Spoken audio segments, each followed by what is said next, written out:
नमस्कार दोस्तों, मैं मंजीत कुमार झा आप सबका अपने YouTube channel PM study zone में स्वागत करता हूं। दोस्तों, हम लोग पॉलिटी पढ़ रहे थे और इसके तहत आज हम एक नया अध्याय पढ़ेंगे और इस अध्याय का नाम है संसद। यानी आज हम संसद के बारे में अध्ययन करेंगे कि संसद का संरचना कैसे होता है, यह किस प्रकार का कार्य करता है। ठीक है दोस्तों, तो आइए शुरू करते हैं नया अध्याय। मैंने आपको पहले शासन के 3 अंगों के बारे में बताया था। तो शासन के 3 अंग कौन कौन से होते हैं? शासन के 3 अंग होते हैं कार्यपालिका, उसके बाद होते हैं विधायिका,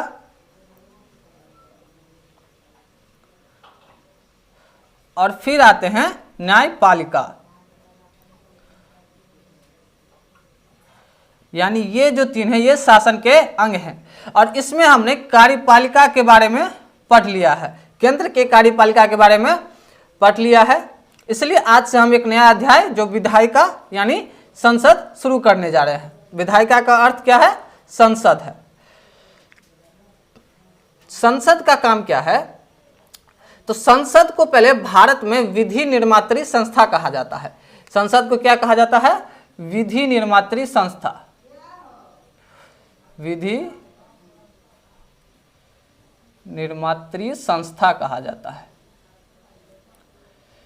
यानी भारत में जितने भी विधि यानी कानून बनते हैं वो सब कौन बनाता है? तो संसद बनाती है। और संसद को ये अधिकार प्राप्त है कि वो संशोधन कर सकती है संविधान में भी। ठीक है, यानी संविधान में जो संशोधन की शक्ति है वो किस में निहित है? संसद में है।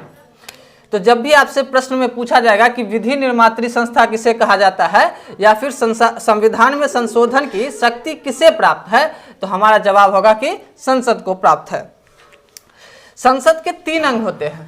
संसद के 3 अंग होते हैं। कौन कौन से? तो सबसे पहला होता है राष्ट्रपति, उसके बाद राज्यसभा और फिर लोकसभा। हाँ, कुछ लोग पूछेंगे कि राष्ट्रपति संसद का अंग होता है? तो जी हाँ, बिल्कुल, राष्ट्रपति संसद का एक अभिन्न अंग होता है। अलग है कि ये संसद में नहीं बैठता है, लेकिन इसके बावजूद ये संसद का एक अभिन्न अंग है, क्योंकि कोई भी विधि तभी विधेयक बनती है जब उस पर राष्ट्रपति की हस्ताक्षर होती है।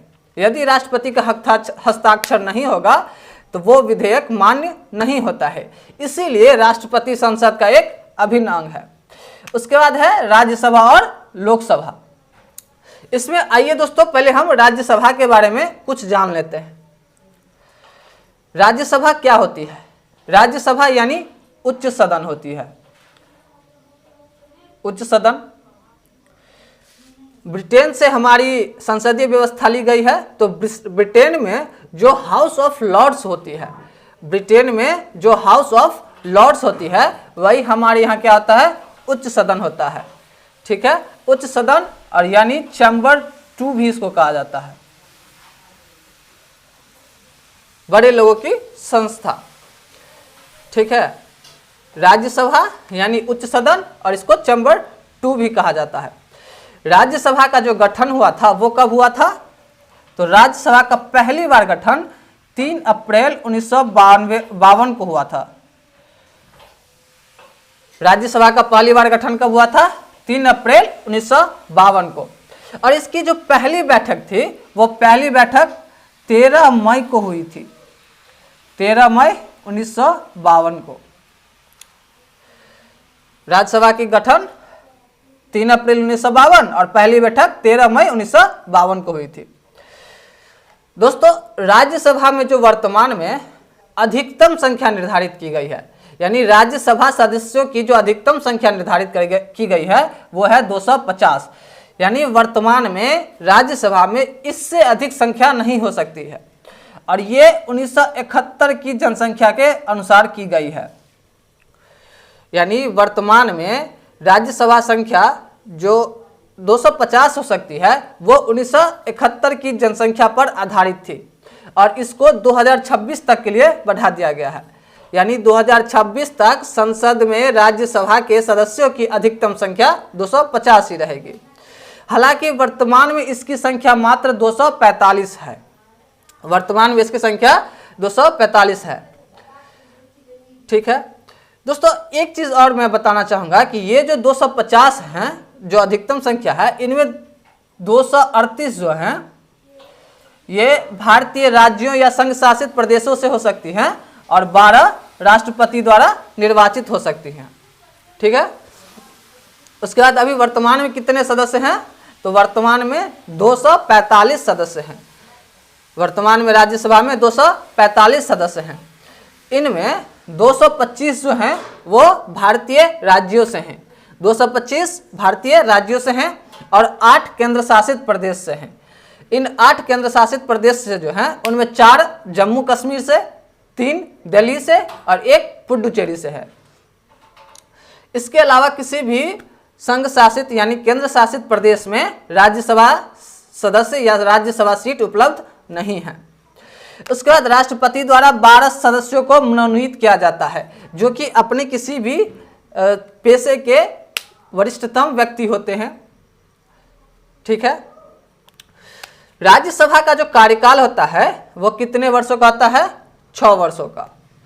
ठीक है, राज्यसभा का कार्यकाल कितने वर्षों का होता है, तो राज्यसभा का कार्यकाल 6 वर्षों का होता है और इसके प्रत्येक 2 वर्ष पर 1/3 सदस्य अवकाश प्राप्त करते रहते हैं। यानी 2 वर्ष में इसके 1/3 सदस्य अवकाश प्राप्त करते रहते हैं।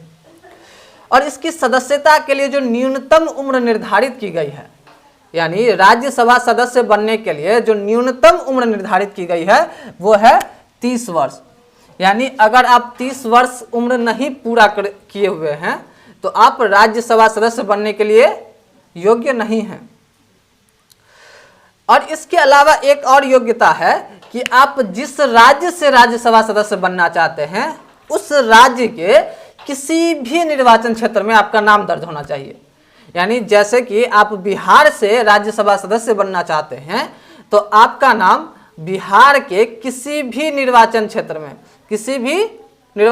में आपका नाम होना चाहिए, तभी आप बिहार के राज्यसभा सदस्य बन सकते हैं।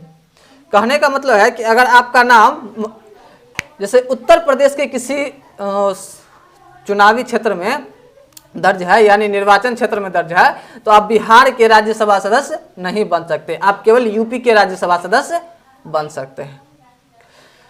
आइए दोस्तों, अब हम देखते हैं कि किस राज्य में कितने सीट हैं, यानी राज्यवार जो राज्यसभा सदस्यों का सीटों का जो बंटवारा है वो किस प्रकार किया गया है उसको अब हम लोग देखते हैं।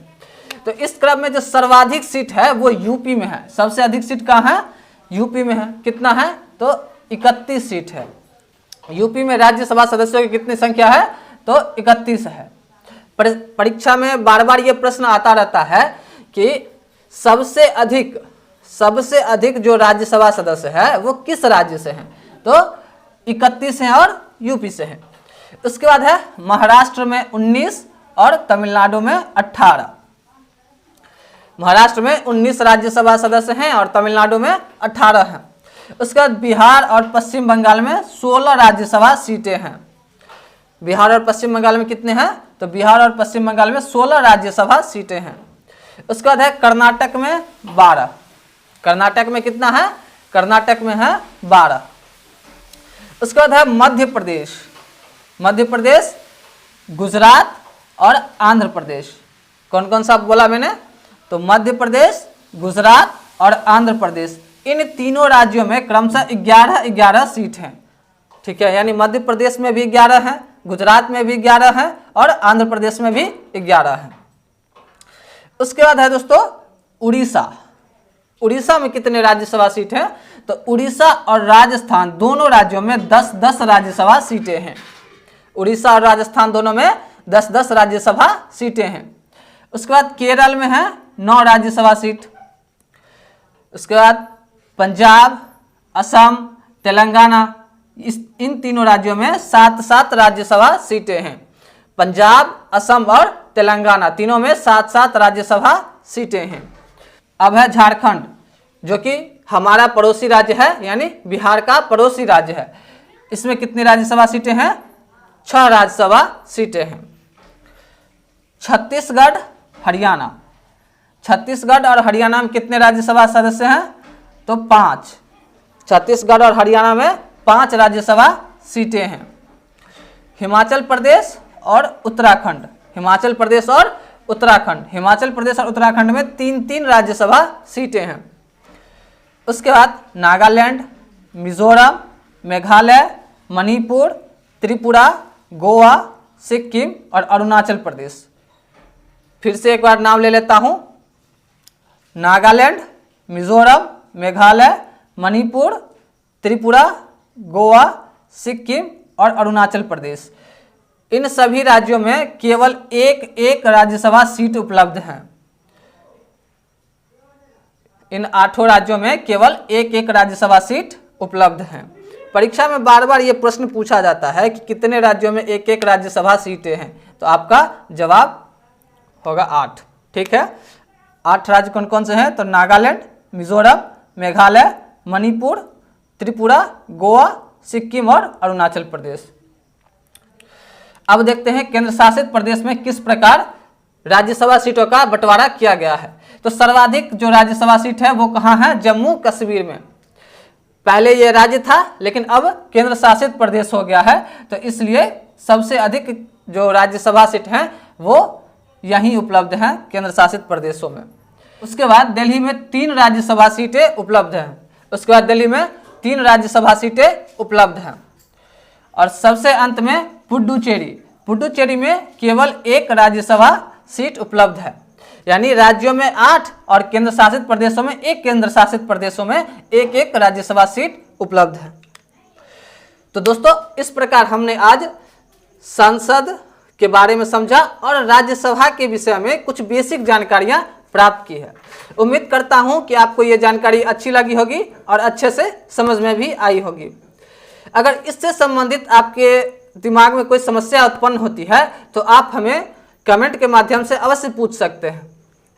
इसके अलावा आप वीडियो को लाइक एवं शेयर अवश्य करते रहें और हमसे जुड़े रहने के लिए चैनल को सब्सक्राइब करें एवं बेल आइकन को प्रेस करना ना भूलें। धन्यवाद।